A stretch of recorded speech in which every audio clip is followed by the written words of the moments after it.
Vamos agora à entrevista do dia, hoje com Bob Fernandes, comentarista de política do Jornal da Gazeta.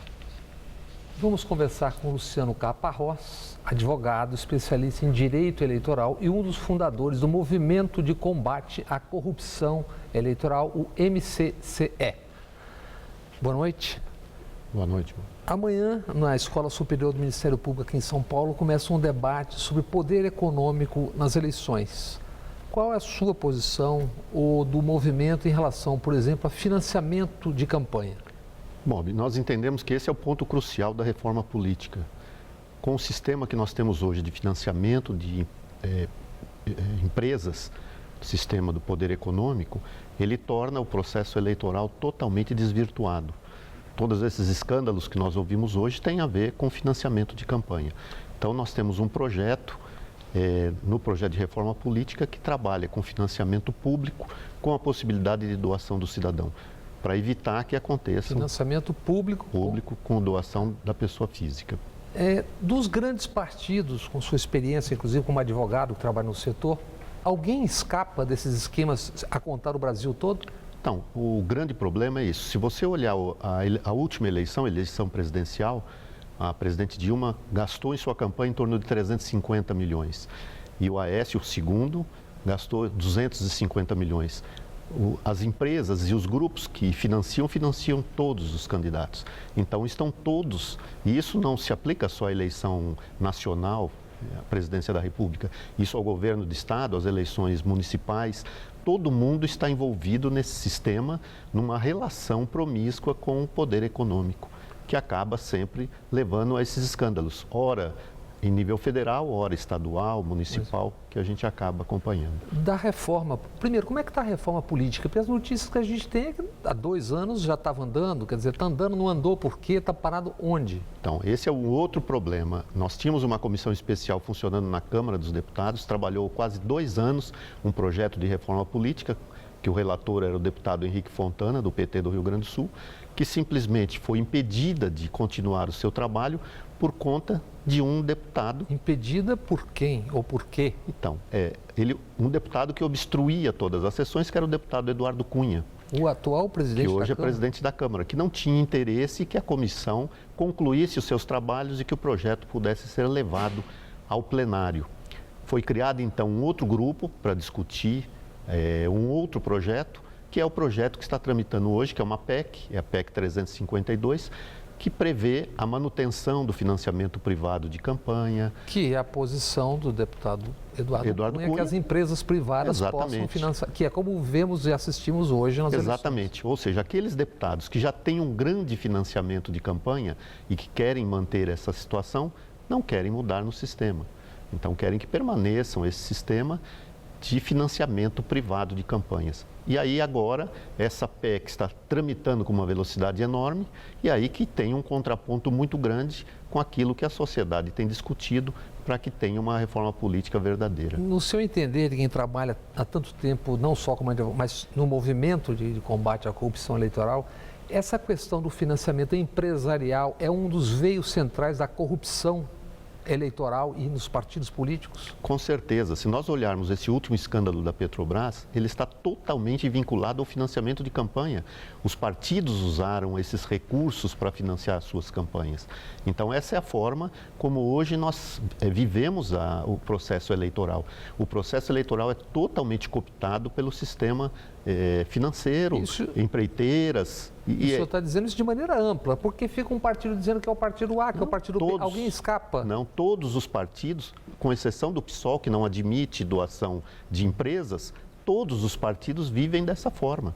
Então, o que nós entendemos é que precisa ter um corte nessa forma de financiar campanhas, para a gente recomeçar, talvez num futuro, porque a empresa, qual é o interesse da empresa? É um interesse econômico. É um retorno. Né? As pesquisas, inclusive, mostram que a cada real que a empresa doa, ela recebe R$8 de volta.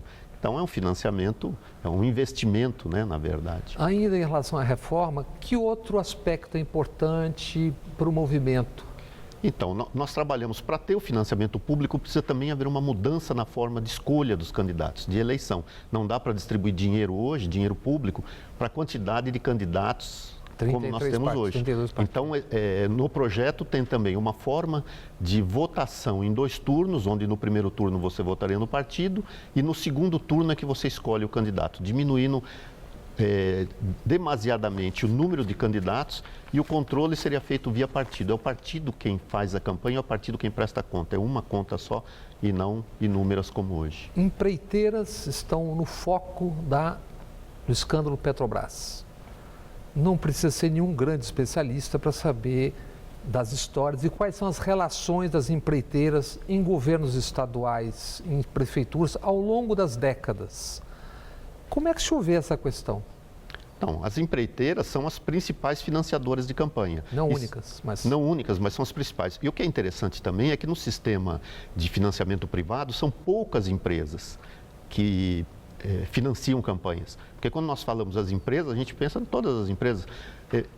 São poucas empresas que comprometem todo o sistema, que são aquelas interessadas no negócio com o poder público. São os contratos, licitações e o poder econômico, através do sistema financeiro, também tem seus investimentos na campanha eleitoral. O senhor vê possibilidade nessa investigação se chegar a esses desvios ou a essas relações que nós sabemos quais são, também nos estados, a partir dessa investigação, com delação premiada, tal, disso descer para os estados e prefeituras? Se for uma investigação séria e detalhada, com certeza isso vai acontecer tanto nos estados como nos municípios. A relação é a mesma.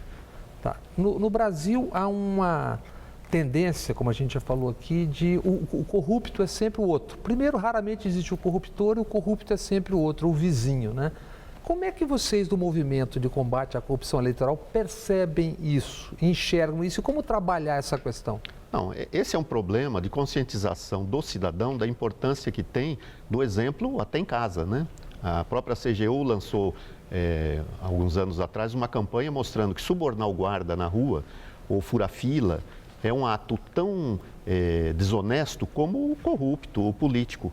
Né? Então, tolerar esse tipo de comportamento leva também à tolerância que tem com as grandes corrupções, com grandes escândalos que acontecem.